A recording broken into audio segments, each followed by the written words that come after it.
Centre സൈഡിൽ beam കൊടുത്തുകൊണ്ട് നമ്മൾ സിമ്പിളായിട്ട് സ്റ്റെപ്പ് ഡിസൈൻ ചെയ്യുന്ന രീതിയാണ് നമ്മൾ സെറ്റ് ചെയ്തിട്ടുള്ളത്. ഇത് ഓരോ ഘട്ടങ്ങളിലായിട്ടാണ് സാധാരണക്കാരനായ ആർക്കും അടിക്കാവുന്ന രീതിയിലാണ് നമ്മൾ സെറ്റ് ചെയ്തിട്ടുള്ളത്. സ്റ്റെപ്പിൻ്റെ ഹൈറ്റ് വരുന്നത് 17 സെൻറ്റിമീറ്ററും വീതി വരുന്നത് ടോട്ടലി 1 മീറ്ററുമാണ്. നമ്മൾ തിരിച്ച് ക്രാങ്ക് സിസ്റ്റം ലെവലിലാണ് നമ്മളിതിൻ്റെ ബീം ഡിസൈൻ ചെയ്തിട്ടുള്ളത്.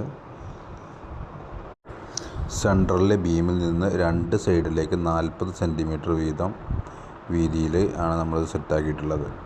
കൂടാതെ സെൻറ്ററിലെ ബീം വരുന്നത് 20 സെൻറ്റിമീറ്റർ വീതിയും 20 സെൻറ്റിമീറ്റർ ഹൈറ്റുമാണ്.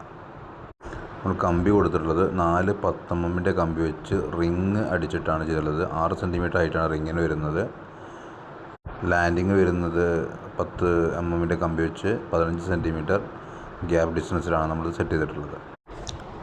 കൂടാതെ സെൻറ്ററിലായിട്ട് അഡീഷണലായിട്ട് നമ്മൾ 8 mm കമ്പി ഉപയോഗിച്ചിട്ട് സെൻറ്റർ ബാർ ലോഡ് ചെയ്യുന്നതിന് വേണ്ടിയിട്ട് ലോക്ക് ചെയ്ത് വെച്ചിട്ടുണ്ട്.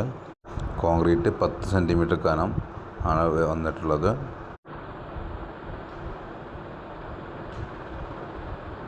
ടോട്ടൽ 13 സ്റ്റെപ്പാണ് നമ്മൾ ഇത് സെറ്റ് ചെയ്തിട്ടുള്ളത്.